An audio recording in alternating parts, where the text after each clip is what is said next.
This is a 2007 Yamaha FJR1300 motorcycle, obviously. I'm just changing the front tire on it, and nothing too extravagant here in terms of complicated mechanical work. However, I just wanted to point out a few things about what's commonly found on a lot of times when you bring bikes to the shop. They have a slow leak in them, and it's because the shops do it fast and dirty, and they don't bother cleaning the rim, and there's a lot of rubber stuck on the rim here, and you have to clean it off with steel wool. This is a grade 0. It's a grade 3, actually, steel wool they call it. And you don't have to go nuts, but you just have to clean it. See, I've already done this side and then a little bit, and then the other side you just scrub. And so, not rocket science. But anyways, it's kind of interesting because a lot of people complain about slow leaks, and you lose, you know, on a rim like that where you don't have it clean, you lose about 5 to 10 psi every, 2 to 4 weeks, something like that. And so why this is really important is because unless you check your inflation every day, you only get like maybe 10,000 kilometers or 6,000 miles realistically out of a front tire on a heavy bike like this. And given how expensive the tires are, it's kind of important that you run the proper inflation. The proper inflation is 36 to 38 psi is written on the sidewall of the tire, and a lot of people actually run it up to 42 on these because the FJRs have a habit of cupping the tires. Same with the ST1300s, you have a habit of cupping the tires as well. And so it's really important to run the proper inflation. This particular tire, I'm just throwing out a used tire, and every year I go to the coast and I rack up about 4,000 or 5,000 kilometers in the fall on my 2005 FJR.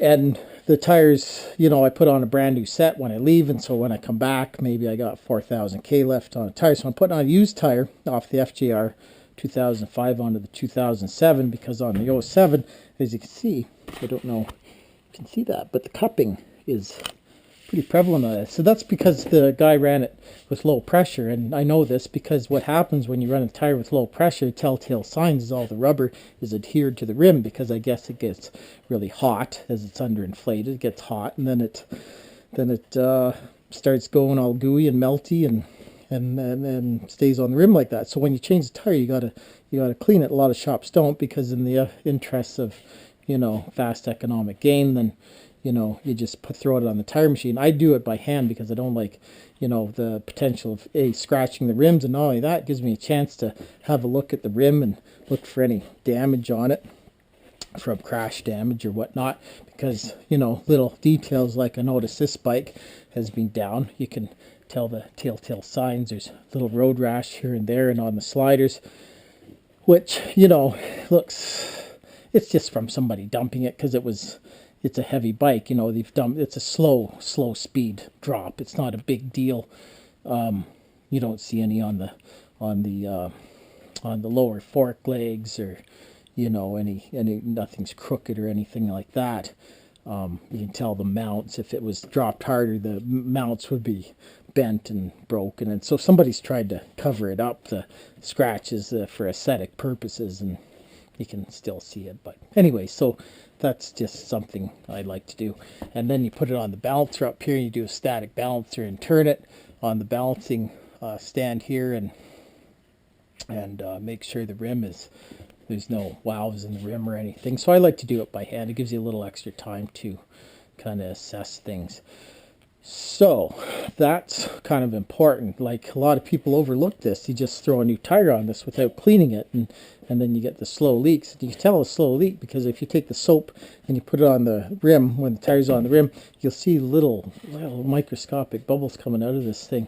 It'll like foam up. It looks like foam, really fine foam, and you can tell it has a slow leak. And so you should always check the bearings, turn them by hand, make sure there's no roughness in there on the bearing. If there's any roughness, if it's anything less than creamy smooth when you turn it, then the bearing needs to be replaced. And put a little dab of grease and smear it around the inside of the seal, because if you don't, then the seal isn't lubricated, and then it burns the aluminum spacer here, and you can see the you can already see the grooves starting to form on this. And when it forms the grooves, then the diameter changes, and then the sealing properties change. It doesn't seal as well. You get water in there, and your bearings don't last as long. So it's all these little details that make for, you know, cost-effective riding, because these bikes are expensive to begin with, you know. And so if you can gain some mileage out of your tire, you also lift the forks. When it's up like this, you just pull gently back and forth and see if there's any slop in the bottom. There might feel slop in the bushings. Sometimes the bushings are worn on a high mileage bike, and then don't confuse that with worn bearings up there. You're feeling almost an audible clunk when it's loose, and either that means that either the bearings need to be replaced or serviced or greased, and they have no grease nipples, of course, so you know nobody ever takes those apart. Swing arm bearings are particularly susceptible on these bikes. They're about $200-300 to replace all the needle bearings and seals, and water gets in there, and then you get a little clunk. And that's really what's really important with that, is that it lends itself to bad handling. The bike will handle miserably, and not only that, it's a bit dangerous, especially on a high-speed bike like this, where you know you can do 100 miles an hour on this thing, no problem, and it lends itself to high-speed wobbles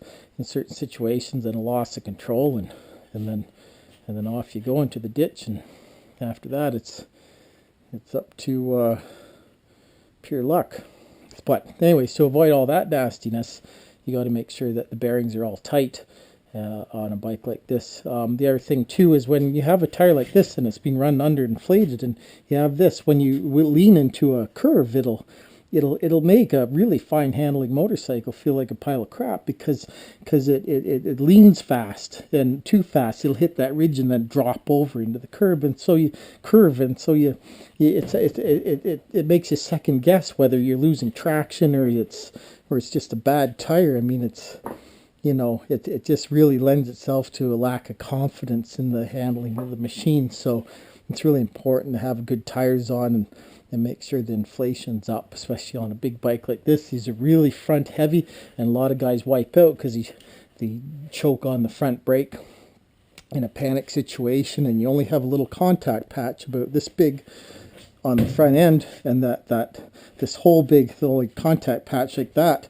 keeping you upright, and this whole big bike and all the engines is really weight biased on the front end, this FJR1300. So if you're choking on the front brake and really hammering on it in a panic situation, and you got shitty tires and they're underinflated, and you know, it just culminates and adds up. So yeah, you want to be careful of this front end. A lot of guys wipe out these FJRs because they're really biased weight wise on the front end, and they tout them as a sport touring bike, a sport bike, but that's, you know, they're sportier than, say, a Goldwing, but you know, they're certainly not an R6, that's for sure.